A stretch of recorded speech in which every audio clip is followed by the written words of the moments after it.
the Eagles at the Giants. I mean, talk about, a matchup of the ages, of course, but we're seeing some rain here, right, Nick? Yeah. And I'm going to take us to our precipitation map. Did I say that right? Yeah. Yeah.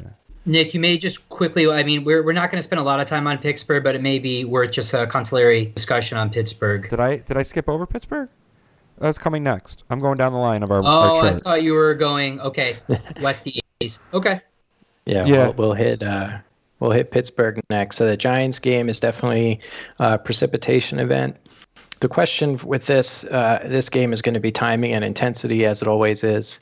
There are some pretty substantial differences between the American model and the European model in terms of rain intensity in New York and when it's through. So the American model is a little bit more progressive. We're seeing about 1/10 of an inch of precipitation falling on the ground during game time, which seems to be a pretty reliable forecast. Winds will be somewhere between 15 and 20 miles an hour.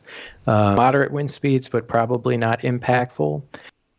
So the biggest question is going to be field conditions and how well can these guys hold on to the ball, right, Sean? Yeah, and we all know, at least Giants fans know, the Danny Jones era of football is all about turnovers. So receptions, that's just been the storyline for the New York Giants this year. Now, I wouldn't be hesitant to be playing the Eagles defense, especially obviously against the Giants, but also in a weather-prone game where they may have a little bit more of an aptitude to get some turnovers in this game. On the other side of the ball, Carson Wentz has really started to pick things up a little bit as of late. He started to pull a ton of turnovers, but he's been picking it up a little bit in DFS.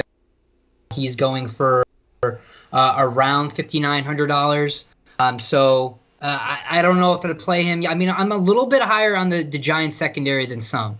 Right now, we're under on this game is I think only like 43 points or so. 44 and a half. It was up to 44 and a half. Over under here, especially with weather between these two offenses. It's going to be tough. I am a little bit more. Carson Wentz is getting some weapons back. Alshon Jeffrey may be coming back. He's been practicing. You got Jalen Reagor, who got into the game the previous game. And you also have Fulgham, who's been doing really good things this year. So he's increasing his targets.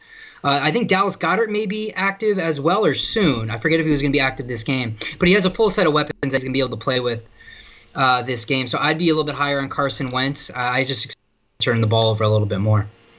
I mean, Eagles held the Dallas to 9 points.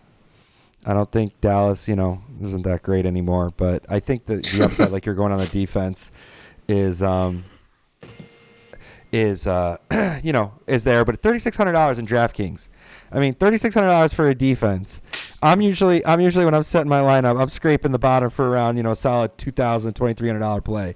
I don't know.